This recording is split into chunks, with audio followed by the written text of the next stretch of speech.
Bonjour à toutes et à tous. Je vous laisse vous installer. Je pense que des gens vont continuer à arriver. Mais il nous faut commencer nos débats. Comme toute bonne personne, j'avais commencé un long discours que je vais vous lire. Mais avant, je voulais me féliciter d'être ici dans ce lieu et que nos enfants, parce que nous sommes à Césamotis des parents avant tout, je disais que je vous ai préparé un long discours que je vais vous lire tout à l'heure, mais avant tout, je me félicitais d'être ici et que nos enfants, nous parents à Césamotis, on est avant tout des parents, et bien nos enfants nous emmènent dans des lieux magiques. Donc on va essayer d'être à la hauteur cet après-midi. Donc vraiment, je suis heureuse de vous accueillir dans ce lieu prestigieux qu'est la Sorbonne afin de débattre autour de l'autisme. Et on a choisi comme titre « Quel mot pour quelle réalité ?» Tout d'abord, je souhaitais aussi excuser Madame Cluzel, secrétaire d'État en charge des personnes handicapées, et Claire Compagnon, déléguée interministérielle à la stratégie autisme et troubles du neurodéveloppement, ainsi que les élus qui n'ont pas pu être là aujourd'hui pour des raisons de devoir de réserve compte tenu des élections européennes de ce week-end. Je remercie également l'association Débattre en Sorbonne, et tout particulièrement Maxime, et puis Samy qui est là, et les autres, d'avoir permis à Césamotis d'organiser cet événement, de nous accompagner et surtout ouvert ce lieu magnifique. Donc Césamotisme est un mouvement de parents présent dans bon nombre de régions en France, rassemblés au sein de la fédération que je représente. Ce mouvement est né en 1963, époque où on ne parlait pas encore d'autisme, ou du moins pas couramment. Des parents, dont M. et Mme Ribado-Dumas, déterminés à faire reconnaître la spécificité de leurs enfants et celle de leurs besoins d'accompagnement, qui leur sont propres, ont fondé ce qui allait devenir Césamotisme. Ce combat de parents a permis des avancées majeures, de gagner entre autres la reconnaissance de l'autisme comme handicap et de l'inscrire noir sur blanc dans une loi votée en 1996. Je veux à cet égard souligner que l'autisme est le seul handicap qui a eu besoin de recourir au législateur afin que les personnes avec autisme puissent bénéficier des mêmes droits fondamentaux que ceux ouverts aux autres citoyens français. Il a fallu en effet particulièrement sensibiliser les pouvoirs publics et mettre en place des politiques spécifiques. C'est Simone Veil qui a tendu la première fois l'oreille bienveillante et diligenté en 1995 le premier rapport sur la situation dramatique des personnes autistes en France. Je veux lui rendre hommage, tout particulièrement, car son impulsion initiale a ouvert la voie vers la mise en place de plans autisme 1, 2, 3, qui se sont succédés jusqu'en avril 2018. L'autisme est un mot parfois galvaudé. Beaucoup de personnes, de Françaises, de Français, en ont entendu parler, mais le plus souvent sans connaître les implications pour la personne autiste elle-même et pour leur famille. Césamotisme, grâce à des parents militants et les personnes autistes elles-mêmes qui constituent ce mouvement, continue encore et encore de veiller à ce que les politiques respectent les droits fondamentaux et les attentes et besoins spécifiques des personnes autistes. Parce que nous avons à cœur de nous préoccuper de celles et ceux que personne ne voit ou ne veut voir, qui ne passent pas à la télévision, qui ont passé ou passent encore malheureusement une grande partie de leur vie en hôpital psychiatrique ou dans des univers non adaptés à leurs besoins ou laissés seuls au domicile de leur famille qui se retrouvent elles-mêmes isolées de la société, marginalisées, désocialisées, sans ressources, perdant la santé physique et psychique, ne voyant pas le bout du tunnel et craignant par-dessus tout l'avenir pour leurs enfants quand ils ne seront plus là. Pour tout cela, Césamotisme interpelle et interpellera toujours les pouvoirs publics, les territoires et les élus, partout où c'est nécessaire, nationalement ou localement, pour défendre les droits de ces personnes oubliées et toutes celles qui espèrent une vie digne et épanouie dans une société bienveillante. Depuis avril 2018, le gouvernement a annoncé la mise en place d'une nouvelle politique pour l'autisme sous le titre « Stratégie pour l'autisme au sein des troubles du neurodéveloppement ». Ce changement de terminologie un peu complexe, surtout pour celles et ceux qui sont loin de cet univers, nous a interpellés et inspirés dans l'organisation des débats auxquels nous vous invitons ce jour.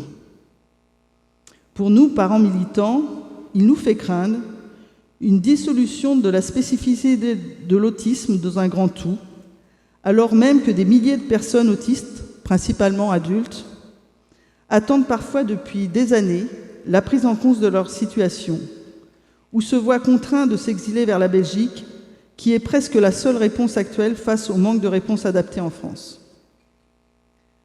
Pourquoi les pouvoirs publics ont-ils voulu inscrire une stratégie qui soit à la fois pour l'autisme et vers les troubles du neurodéveloppement? Il est légitime de se poser cette question, mais plutôt que d'y répondre directement, nous avons évidemment notre opinion, mais ça n'a pas d'intérêt là, pour l'instant. Nous avons décidé d'écouter les réponses, les éclaircissements, peut-être même les interrogations de nos invités. D'abord parce que c'est le propre d'un colloque, et aussi, et vous allez le constater, leurs lumières sont tout à fait éclairantes et enrichissantes. Je laisserai donc la parole au professeur Amaya Badali, qui vous expliquera beaucoup mieux que moi ce qu'est l'autisme, son imbrication dans les troubles du neurodéveloppement, mais surtout ses particularités qu'on ne peut ni ignorer ni minimiser. Si une personne est atteinte à la fois de troubles du spectre de l'autisme et en plus d'un autre trouble du neurodéveloppement, la non-prise en compte des troubles du spectre de l'autisme dans son diagnostic comme dans son accompagnement est de fait des particularités sensorielles et fonctionnelles qui sont inhérentes à ce trouble serait à notre sens une forme de maltraitance. Cette nouvelle politique est aussi axée sur l'inclusion des personnes autistes. Cette inclusion, nous la réclamons depuis toujours. À Sésame Autisme, nous avons créé avant tout le monde, avant même la loi 2005, des passerelles vers l'école, vers le travail, le logement ordinaire que nous préférons sous forme de petites unités en pavillons de taille humaine. Nous pouvons que nous satisfaire de ce virage inclusif. Les familles qui viennent de découvrir que leur enfant est autiste sont dans cet espoir de voir vivre leur enfant au sein de la société, c'est-à-dire qu'il puisse aller à l'école, trouver un travail et finalement voir grandir dans une société où il a pleinement sa place. Mais la société inclusive ne relève pas de la seule incantation et ne doit pas être celle de l'exclusion des plus vulnérables. Quelle place notre société donne-t-elle vraiment à la personne en situation de handicap en général et à la personne autiste en particulier ? La société est-elle prête à accepter des personnes dans toute leur diversité, avec toute leur singularité ? Quels moyens la société française se donnera-t-elle pour y arriver ? Car c'est à la société d'être accueillante, bienveillante, en s'adaptant à la personne. L'inverse n'est tout simplement pas possible. On ne peut pas demander à une personne autiste de ne plus être autiste. Ce serait aussi aberrant que de demander à une personne tétraplégique de marcher. Chacun perçoit l'utilité concrète d'une rampe d'accès pour les fauteuils roulants, mais il s'agit d'aller bien au-delà d'une rampe. Qu'en est-il de l'accessibilité faite à ces personnes qui ont besoin, dans leur grande majorité, d'un accompagnement spécifique pour se repérer, de coaching, pour appréhender le monde qui les entoure, pour ne pas se mettre en danger, par exemple ? Frédéric Reichart nous éclairera sur ces notions d'inclusion et de participation sociale, si importantes. Par ailleurs, il nous a semblé important d'être également dans le concret. Nous avons voulu vous montrer que, quelle que soit la personne, qu'elle soit enfant, adulte, Asperger, ou dont l'autisme est plus sévère, qu'elle soit en famille, en institution, à l'école, au travail, lors d'activités sociales, dans le sport, la culture, montrer que pour tous, l'inclusion est possible et qu'elle est même valorisante. Pour autant, la société, dans son ensemble, doit faire un effort. Il est aussi important que chaque citoyen français, acteur proche ou non de la personne autiste, soit informé, formé, disposé à mettre tous les moyens en œuvre, à utiliser si besoin les bons outils, le bon accompagnement pour réussir cette inclusion. C'est le propos des tables rondes qui viendront illustrer ce colloque pour partager des expériences très riches. Enfin, et je vais vous demander un petit effort, parce que c'est vrai que tous ces débats vont être peut-être un peu longs, mais vraiment très importants.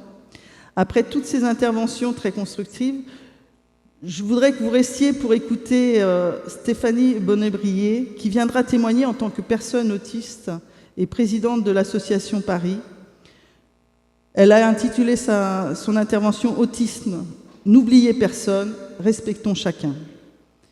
Et pour l'avoir déjà entendu, je pense qu'on a un grand intérêt à aller jusqu'au bout de son intervention.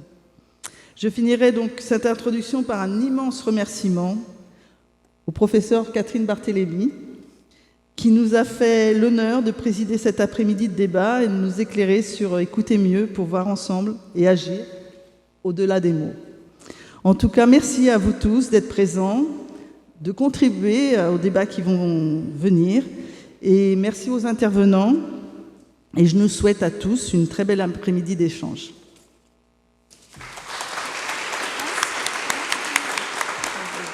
Sa parole.